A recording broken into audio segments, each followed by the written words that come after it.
கிறிஸ்துவுக்குள் பிரியமுள்ள சகோதர சகோதரிகளே, பலந்தரும் தேவன் எபிசோட் 1504 கர்த்தரை துதிக்கிறேன், மகிமைப்படுத்துகிறேன்.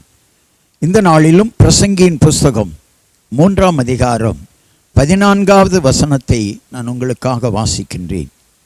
தேவன் செய்வது எதுவோ அது என்றைக்கும் நிலைக்கும் என்று அறிவேன்.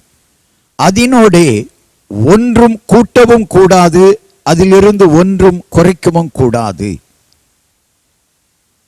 மனுஷர் தம்முடைய சமூகத்தில், அதாவது ஆண்டவருடைய சமூகத்தில் பயந்து இருக்கும்படி தேவன் இப்படி செய்து வருகிறார்.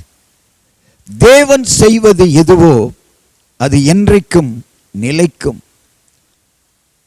தேவரீர் சகலத்தையும் செய்ய வல்லவர், நீர் செய்ய நினைத்தது தடைபடாது என்று சொல்லி யோபு பக்தன் சொல்லுகிறார்.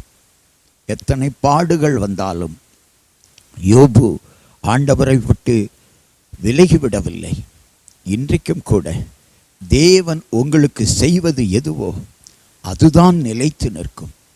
உங்கள் முயற்சி தேவைதான், ஆனால் அது தேவனாலே எடுக்கப்படுகிற முயற்சியாயிருக்க வேண்டும். மனித முயற்சிகள் அல்ல, தேவனால் எடுக்கப்படுகிற முயற்சிகள் தான் உங்களுக்கு உதவி செய்யும். ஆண்டவர் உங்களை நேசிக்கிறார். உங்களுக்கென்று வைத்திருக்கிற பங்கை எவரும் தட்டி பறிக்க முடியாது.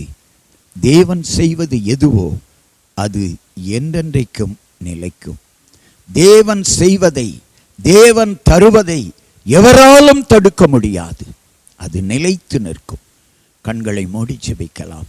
எங்களை நேசிக்கிற நல்ல தகப்பனே, நீர் உம்முடைய பிள்ளைகளுக்கு செய்வது நிலைத்து நிற்கும் என்று சொல்லி விசுவாசிக்கிறோம்.